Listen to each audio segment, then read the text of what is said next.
السلام علیکم ورحمۃ اللہ وبرکاتہ۔ الحمدللہ رب العالمین والصلاة والسلام علی رسول اللہ، اما بعد۔ میں ہوں آصف اقبال، سول انجینئر۔ آپ اس وقت سن رہے ہیں ہمارے چینل شمع رسالت کی جانب سے مختصر سیرت النبی صلی اللہ علیہ وآلہ وسلم کی ایپیسوڈ نمبر 48، قسط نمبر 48۔ حضرت صلی اللہ علیہ وآلہ وسلم کی ام ہانی رضی اللہ تعالی عنہ کے گھر تشریف آوری۔ فتح کے بعد آپ صلی اللہ علیہ وسلم اپنی چچا زاد بہن ام ہانی کے گھر تشریف لائے، غسل کیا اور پھر ان کے گھر چاشت کے وقت 8 رکعت نماز پڑھی، جیسا کہ صحیحین میں ام ہانی رضی اللہ تعالی عنہ کی حدیث سے ثابت ہے۔ اور ایک روایت میں ہے، میں نے آپ صلی اللہ علیہ وسلم کو اس سے زیادہ ہلکی نماز پڑھتے کبھی نہیں دیکھا۔ ہاں، رکوع اور سجود پورے کرتے تھے۔ بعض لوگوں نے اس کو نماز ضحیٰ سمجھا ہے، حالانکہ یہ نماز فتح کا شکرانہ تھی۔ اس واسطے عمراء اسلام جب کسی شہر پر فتح حاصل کرتے تو حضرت صلی اللہ علیہ وسلم کی اقتداء میں یہ نماز شکرانہ ادا کرتے تھے، اور اسی واقعہ سے پتہ چلتا ہے کہ یہ نماز فتح مکہ کا شکریہ ادا کرنے کے لیے پڑھی تھی، نماز ضحیٰ نہیں تھی۔ چنانچہ ام ہانی رضی اللہ تعالی عنہ فرماتی ہیں کہ میں نے آپ صلی اللہ علیہ وسلم کو فتح مکہ سے پہلے یہ نماز پڑھتے نہیں دیکھا اور نہ کبھی فتح کے بعد پڑھتے دیکھا ہے۔ اس موقع پر ام ہانی رضی اللہ تعالی عنہ نے اپنے 2 دیوروں کو پناہ دی تھی، مگر ان کے بھائی حضرت علی رضی اللہ تعالی عنہ ان کو قتل کرنا چاہتے تھے۔ ام ہانی نے ان کو اپنے گھر میں بند کیا اور خود حضرت صلی اللہ علیہ وسلم کی خدمت میں حاضر ہوئی تو آپ صلی اللہ علیہ وسلم نے فرمایا، اے ام ہانی، جس کو آپ نے پناہ دی ہے ہم نے بھی اس کو پناہ دی ہے۔ حضرت صلی اللہ علیہ وسلم کا خطبہ فتح مکہ سے دوسرے دن آپ صلی اللہ علیہ وسلم نے خطبہ ارشاد فرمایا۔ صحیح بخاری میں ابو شریف ادوبی سے روایت ہے، جب عمرو بن سعید گورنر مدینہ حضرت عبداللہ بن زبیر رضی اللہ تعالی عنہ کے خلاف مکہ کی طرف فوجیں بھیجنے لگا تو انہوں نے اس سے کہا، اے امیر، اگر اجازت ہو تو میں تجھ کو وہ بات سناؤں جو آپ صلی اللہ علیہ وسلم نے فتح مکہ کے دوسرے دن فرمائی تھی۔ میں نے اسے اپنے دونوں کانوں سے سنا ہے، میرے دل نے اس کو یاد رکھا ہے اور میری دونوں آنکھوں نے آپ کو دیکھا ہے۔ جب آپ صلی اللہ علیہ وسلم نے یہ بات فرمائی تھی، آپ صلی اللہ علیہ وسلم نے اللہ تعالیٰ کی حمد و ثنا کی بات فرمایا، اس مکہ کو اللہ تعالیٰ نے حرام کیا ہے، لوگوں نے حرام نہیں کیا۔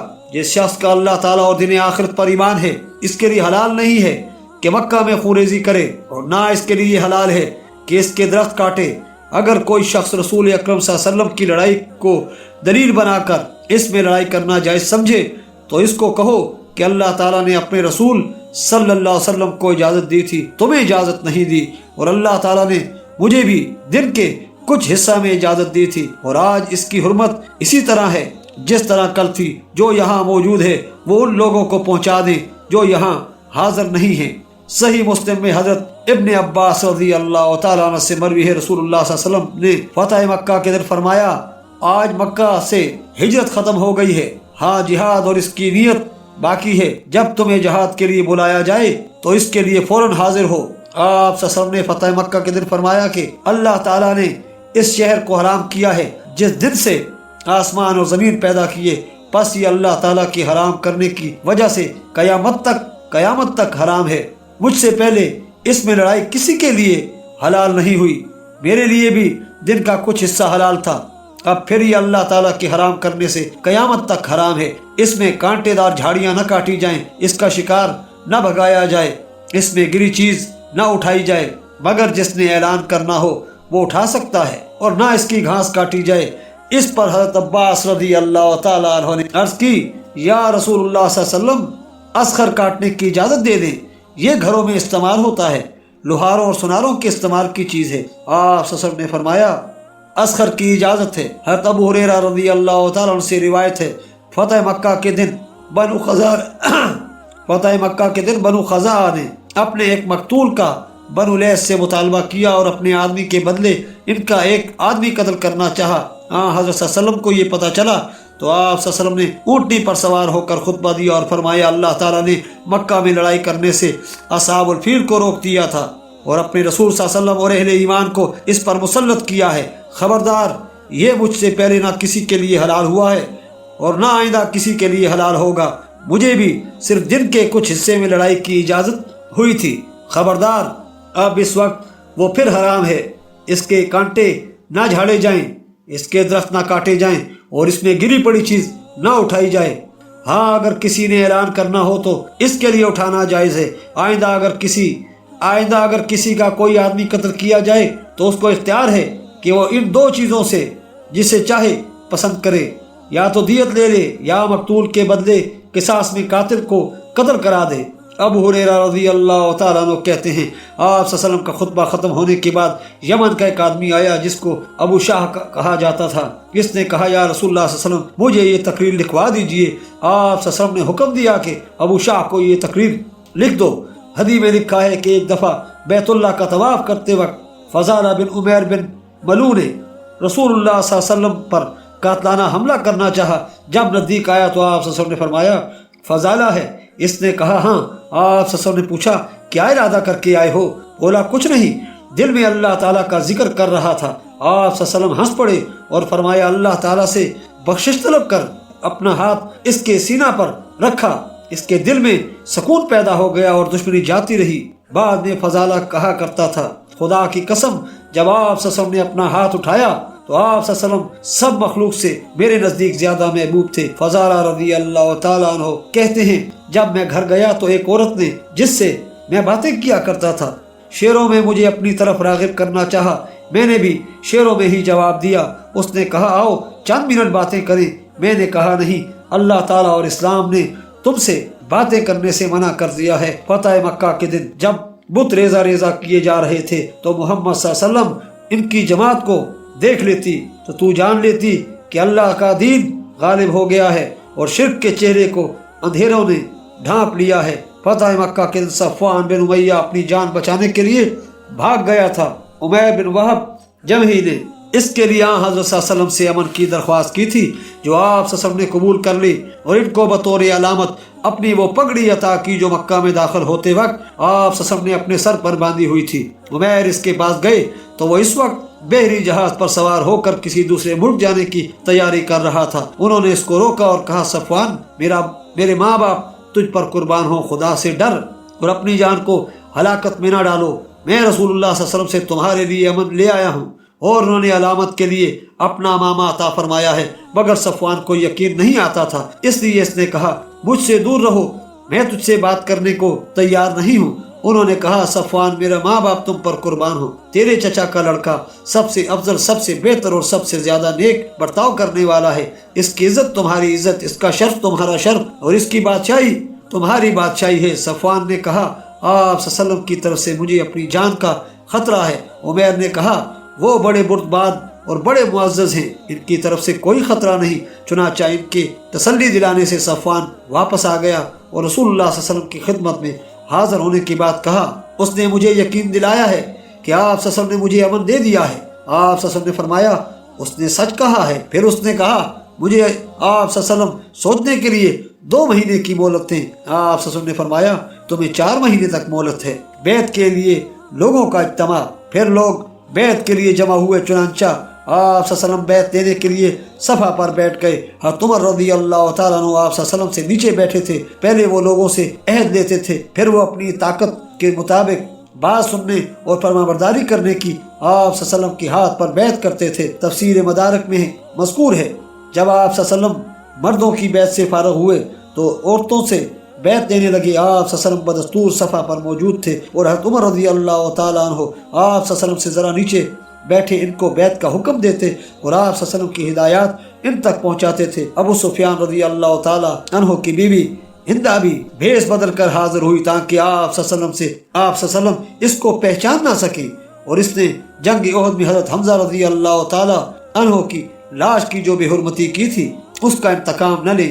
حضرت صلی اللہ علیہ وسلم نے عورتوں سے خطاب کرتے ہوئے فرمایا میں تم سے اس بات پر بیعت لیتا ہوں کہ آئندہ تم اللہ تعالیٰ کے ساتھ کسی کو شریک نہیں بناؤ گی۔ چنانچہ حضرت عمر رضی اللہ تعالیٰ عنہ نے ان سے بیعت لی کہ آئندہ وہ اللہ تعالیٰ کے ساتھ کسی کو شریک نہیں بنائیں گی۔ پھر آپ صلی اللہ علیہ وسلم نے فرمایا نیز تم چوری نہیں کرو گی۔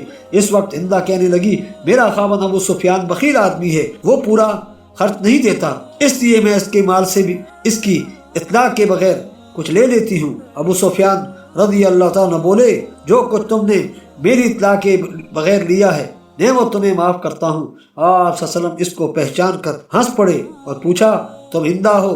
بولی ہاں میں ہندا ہوں۔ اور کہنے لگی یا رسول اللہ صلی اللہ علیہ وسلم پیچھے جو کچھ ہو چکا وہ معاف فرمائیں، اللہ تعالیٰ آپ کو معاف فرمائے گا۔ پھر آپ صلی اللہ علیہ وسلم نے فرمایا میں اس پر بیعت لیتا ہوں کہ عورتیں زنا نہ کریں۔ ہندا بولی کیا کوئی شریف عورت یہ حرکت کر سکتی ہے؟ آپ صلی اللہ علیہ وسلم نے فرمایا اور وہ اپنی اولاد کو قتل نہ کریں۔ وہ بولی ہم نے تو ان کو بچپن میں پالا ہے اور بڑے ہونے کے بعد انہوں نے ان کو قتل کیا ہے۔ اب آپ صلی اللہ علیہ وسلم جانے اور یہ جانے اس کا بیٹا حنظلہ جنگ بدر میں قتل ہو گیا تھا، اس کی طرف اشارہ کرتی تھی۔ پھر آپ صلی اللہ علیہ وسلم نے فرمایا وہ ایک دوسرے پر بہتان نہ باندھیں۔ ہندا بولی بہتان بازی تو بڑی بری حرکت ہے اور آپ صلی اللہ علیہ وسلم ہمیں نیک باتوں اور اعلیٰ اخلاق کی تعلیم دیتے ہیں۔ پھر آپ صلی اللہ علیہ وسلم نے فرمایا اور یہ کہ کسی نیک بات میں میری نافرمانی نہ کریں۔ ہندا بولی ہم اس مجلس میں یہ ارادہ لے کر حاضر نہیں ہوئی کہ ہم آپ صلی اللہ علیہ وسلم کی نافرمانی کریں گی۔ پھر اس نے گھر جا کر اپنا خاص بت توڑ دیا اور کہنے لگی ہم اب تک تیرے بارے میں دھوکے میں ہی رہے۔ صحیح بخاری میں آیا ہے مجاشع رضی اللہ تعالیٰ عنہ کہتے ہیں فتح مکہ کے دن میں اپنے بھائی کو لے کر آپ صلی اللہ علیہ وسلم کی خدمت میں حاضر ہوا اور عرض کی یا رسول اللہ صلی اللہ علیہ وسلم اس سے ہجرت پر بیعت لے لیں۔ آپ صلی اللہ علیہ وسلم نے فرمایا اب مکہ سے ہجرت اور اس کا ثواب ختم ہو چکا ہے۔ میں نے عرض کی اب آپ کس چیز پر بیعت لیتے ہیں؟ آپ صلی اللہ علیہ وسلم نے فرمایا اب میں اسلام، ایمان اور جہاد پر بیعت لیتا ہوں۔ حدیث میں مذکور ہے کہ آپ صلی اللہ علیہ وسلم نے ابن سعد خزائی کو حکم دیا کہ وہ حرم کے نشانات کو نئے سرے سے بنا دیں۔ نیز آپ صلی اللہ علیہ وسلم نے لشکر بھیج کر مکہ کے چاروں طرف واقع ہونے والے سب بت خانے مسمار کرا دیے۔ ان میں لات، عزا اور منات خاص طور پر قابل ذکر ہیں، اور مکہ شہر میں منادی کرا دی کہ جس شخص کا اللہ تعالیٰ اور دن آخرت پر ایمان ہے وہ اپنے گھر میں رکھے ہوئے تمام بت توڑ دے۔ کنانا کے قبیلہ بنو جزیمہ کی طرف خالد بن ولید رضی اللہ تعالیٰ عنہ کا سریہ۔ ابن سعد لکھتے ہیں رسول اللہ صلی اللہ علیہ وسلم ابھی مکہ میں مقیم تھے جب خالد عزا کا بت خانہ توڑ کر آئے تو آپ صلی اللہ علیہ وسلم نے ان کو بنو جزیمہ کی طرف اسلام کی دعوت دینے کے لیے بھیجا۔ چنانچہ وہ مہاجرین، انصار اور بنو سلیم کے 350 آدمی لے کر نکلے۔ جب ان کے پاس پہنچے تو ان سے پوچھا تم کیا ہو؟ انہوں نے کہا ہم مسلمان ہیں، بے دین ہو گئے ہیں، یعنی اپنا قدیم دین چھوڑ دیا ہے، محمد صلی اللہ علیہ وسلم کی تصدیق کی ہے اور اپنی آبادیوں میں مسجدیں بنا لی ہیں۔ صحیح بخاری میں آیا ہے کہ نبی اکرم صلی اللہ علیہ وسلم نے خالد بن ولید رضی اللہ تعالیٰ کو بنو جزیمہ کی طرف بھیجا۔ انہوں نے ان کو اسلام کی دعوت دی تو واضح طریقے سے یہ نہ کہہ سکے کہ ہم مسلمان ہو گئے ہیں، وہ یہی کہتے رہے ہم بے دین ہو گئے ہیں۔ خالد رضی اللہ تعالیٰ نے غلط سمجھا، اس لیے انہوں نے ان کو قتل کرنا شروع کر دیا۔ جو بچے ان کو قیدی بنا لیا اور ایک ایک قیدی اپنے رفقا کی حفاظت میں دے دیا۔ بعد میں انہوں نے ایک دن حکم جاری کر دیا کہ ہر آدمی اپنے اپنے قیدی کو قتل کر دے، مگر حضرت عبداللہ بن عمر رضی اللہ تعالیٰ عنہ اور ان کے ساتھیوں نے اس حکم کی تعمیل سے انکار کر دیا۔ جب آپ حضرت صلی اللہ علیہ وسلم کی خدمت میں حاضر ہوئے اور یہ واقعہ بیان کیا تو آپ صلی اللہ علیہ وسلم نے بارگاہ الہی میں ہاتھ اٹھائے اور فرمایا اللہ جو کچھ خالد رضی اللہ تعالیٰ عنہ نے کیا میں اس سے بیزار ہوں۔ یہ 2 دفعہ فرمایا۔ حدیث میں لکھا ہے دوسرے دن سحری کے وقت خالد رضی اللہ تعالیٰ نے اعلان کیا جس کے پاس قیدی ہے وہ اس کی گردن اڑا دے۔ بنو سلیم نے تو اس اعلان پر اپنے قیدیوں کو قتل کر دیا، مگر مہاجرین اور انصار رضی اللہ تعالیٰ اجمعین نے اپنے اپنے قیدی رہا کر دیے۔ جب حضرت صلی اللہ علیہ وسلم کو اس کی اطلاع ملی تو آپ صلی اللہ علیہ وسلم نے فرمایا الہی خالد رضی اللہ تعالیٰ عنہ نے جو کچھ کیا ہے میں اس سے بیزار ہوں۔ پھر علی رضی اللہ تعالیٰ کو بھیجا اور ان کو حکم دیا کہ بنو جزیمہ کے تمام مقتولوں کی دیت ادا کریں، نیز ان کے نقصانات کا بھی معاوضہ دیں۔ اس سلسلہ میں خالد رضی اللہ تعالیٰ عنہ اور حضرت عبد الرحمن بن عوف رضی اللہ تعالیٰ عنہ کے درمیان جھگڑا بھی ہوا۔ آپ صلی اللہ علیہ وسلم نے سنا تو فرمایا خالد ٹھہرو، صبر سے کام لو، میرے صحابہ رضی اللہ تعالیٰ اجمعین کی شان میں گستاخی نہ کرو۔ اگر تم احد پہاڑ جتنا سونا بھی اللہ تعالیٰ کی راہ میں خرچ کرو تو تم میرے کسی صحابی کے صبح یا شام کے درجہ کو نہیں پا سکتے۔ ابن اسحاق رحمۃ اللہ کہتے ہیں فتح مکہ میں شریک ہونے والے مجاہدین کی تعداد 10,000 تھی۔ ان میں بنو سلیم 700، 1000 بنو غفار، 400 بنو مزینہ، 1300 تھے۔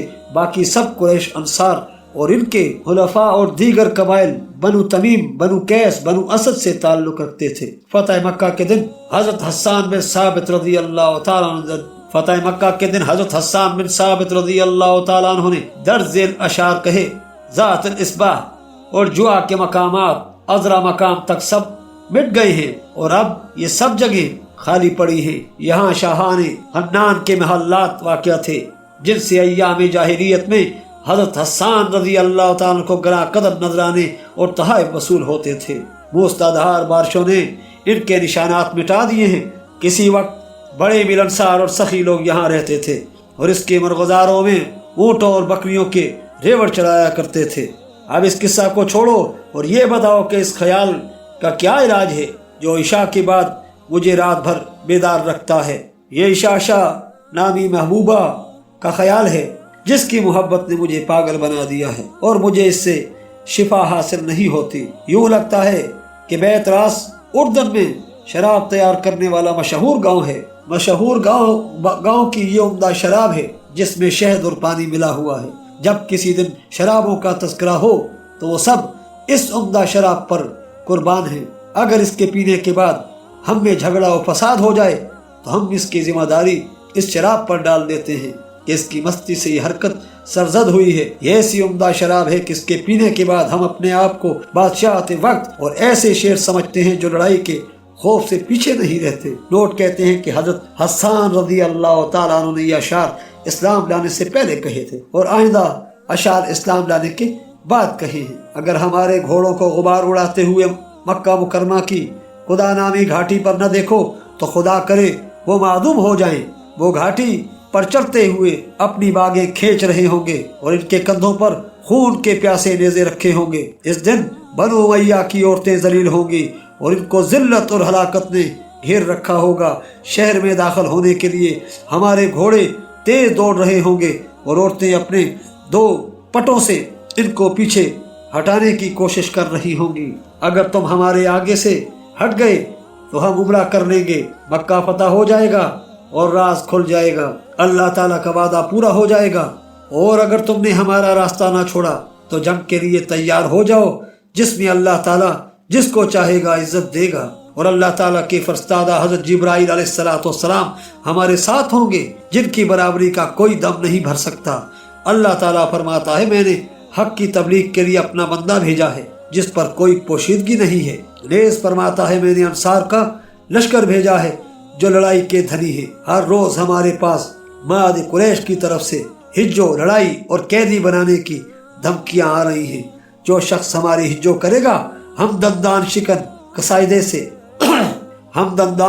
قصائد سے اس کا منہ بند کر دیں گے اور لڑائی کی صورت میں تلواروں سے ان کے جسم کے ٹکڑے اڑا دیں گے۔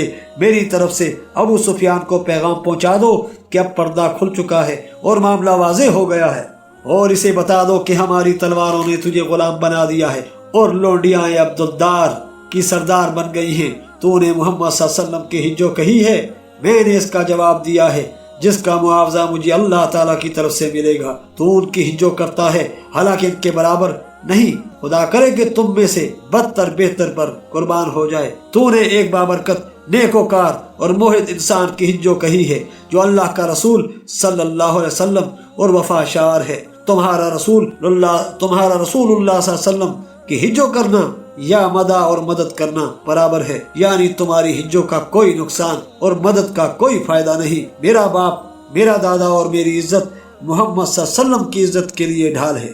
میری زبان ایک بے عیب اور قاطع تلوار ہے اور میرے سمندر کو پانی بھرنے والوں کے ڈول گدلا نہیں کر سکتے۔ ابن حشام نے لکھا ہے کہ مذکورہ بالا اشعار حضرت حسان رضی اللہ تعالیٰ عنہ نے فتح کے دن سے قبل کہے تھے، جبکہ صاحب الحدی لکھتے ہیں کہ یہ اشعار انہوں نے عمرہ حدیبیہ کے موقع پر کہے تھے۔ صاحب حدی نے ان اشعار کو انہی الفاظ کے ساتھ حدیث میں ذکر کیا ہے اور امام مسلم رحمۃ اللہ نے ان میں سے اکثر کو اپنی صحیح میں درج کیا ہے۔ اس کے ساتھ ہی ہماری آج کی ایپیسوڈ اختتام پذیر ہوتی ہے۔ ملتے ہیں انشاءاللہ نیکسٹ ایپیسوڈ میں۔ آپ ہمارے چینل کو سبسکرائب کیجئے، ویڈیو کو لائک کیجئے، کمنٹس میں اپنی قیمتی آراء سے آگاہ کیجئے۔ اللہ حافظ۔